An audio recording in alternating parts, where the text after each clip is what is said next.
So, Jack represents, I guess, the stability. You know, he's got two sides to his story here, and you're the grounding influence on him, aren't you? What was your experience working kind of with Alex, with Otto, with Braddock, and all those kind of guys? How was it for you? It was such a pleasure. We had such a good time, and it was so easy to kind of enter into that space of best friends, big sister, kind of home body. So I had an amazing time. It was wonderful. Did you click straight away? Did it take a while? I think so. No. I don't think it took a while at all. I think we clicked. In the audition? At the auditions. Yeah. I guess that's why you got the gig. Yeah, I hope so. And I guess, Anthony, and to bring you in as well, Guy, there's a lot of kind of humour and warmth that we saw in that clip there. How is it balancing all of the high-octane kind of action and, I guess, telling a story about a guy that's been through a lot as well, is it?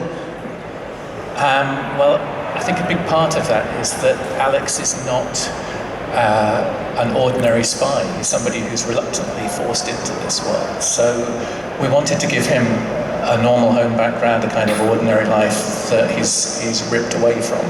And it was important that he comes across at the beginning as someone who's, you know, just one of the ordinary kids at school.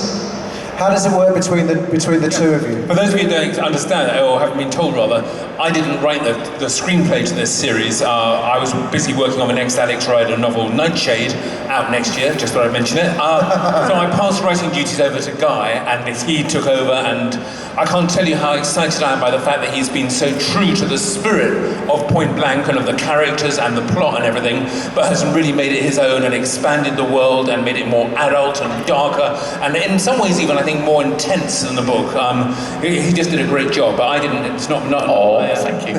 Well, I would say that, wouldn't I? If I had all these people talk to you. Do you find it easy to hand over your characters for someone else to kind of run away with? Yeah, television is about collaboration. If you don't trust the team, and I was lucky because 11th Hour Films gave me the dream team. If you don't trust the team, you're just going to, you're going to do yourself no good. So I was happy to take a back seat. I kept watch on everything, but I didn't really get involved. I didn't need to. So, Guy, what's it like when you get given a gig of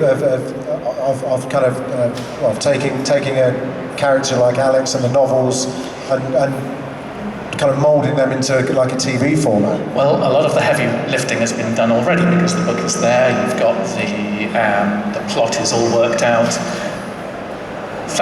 That's it. I'm being directed. Sorry, help.